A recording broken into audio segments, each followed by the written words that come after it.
Okay, I found a game today I like. Well, I'd share it with you guys. It's called Puzzle Touch, and we're going to go out to the store here and take a look for it. So we're going to type in the word puzzle, click on store, and there's a lot of stuff comes up with there's just PU there. We're going to put PUZZLE. Still a lot of puzzles showing up and everything, but you'll notice on the right-hand top side, you get more and more of the selection of ones you want. And as we refine it even further, you'll see that there's several listings there. There's Puzzle Touch Prime.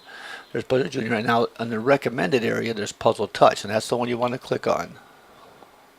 So now we're going to go ahead and take a look at it. Look at the reviews, all 5-star reviews. And I have to agree, it's like the simple, easy, great game. Brings back a lot of memories of the days you used to buy a puzzle, in a 2,000 box puzzle, and it'll stay on your shelf for a week. So now I've already, it normally appears on the right, but I already have shrunk the icon down and put it over here. And now you see you have a very simple interface. You have a large list of puzzles that come with it. You can create one, by the way, from your own photo albums or one from your camera. You can go in here and select any one of their default ones in this free version.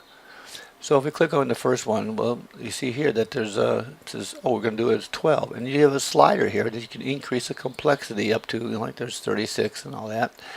And after you do that, if you slide it over, you'll see that it asks you to pay for anything more complex. You can go all the way up to 1,000, which is again pretty complex, but one of those things that you want to have. There's also a zoom function that works when you get to the more complex after you paid for it. You notice here you can have rotation, which rotates the pieces. Either it doesn't rotate them at all, it just breaks it up and shifts them around. There's a quarter and a full, which, well, of course, they just mix them way up and everything. So let's go ahead and set this for, well, let's set this for 6. Well, you know what? Let's go ahead and do it for 12. 6 is too simple. But for a young child, it would be appropriate. So we're going to say restart puzzle. So here I am in the puzzle. So you can move it around using your mouse. Now you can use it with your finger as well, and there's a little turning thing. You can use that. You can also use 2 fingers to turn this as well.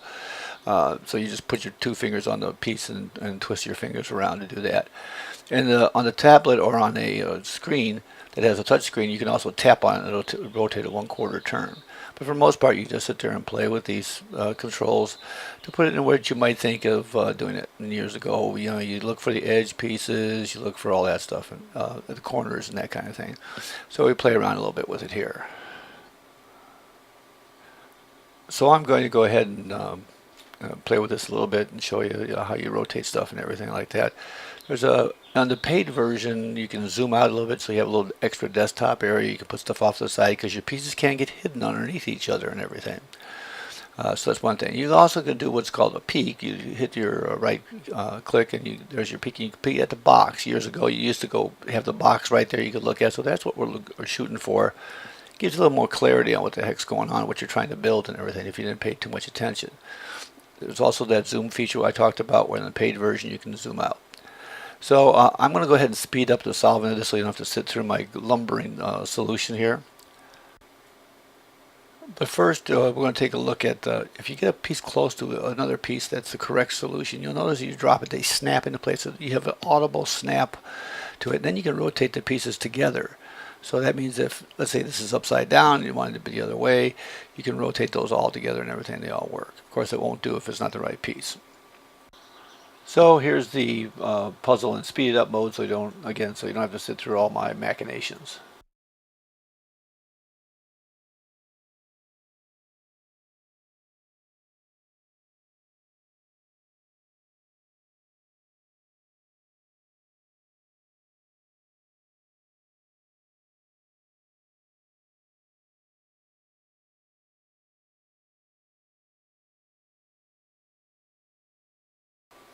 So now you see that as we get to the very end, we go here and we take a look and we snap it in place.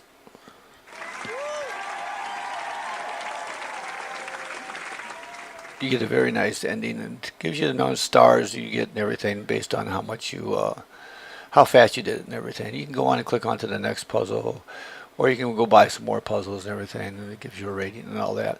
And as you get more and more into it and more difficult, it gives you better ratings and all that. So, by the way, you can resume a puzzle anytime in the middle. So it's just like you left a box on the table when you were a kid and you want to come back and nobody could touch that box and everything, you can do that. You can leave it the way it is, come back to it, restart it, and all that.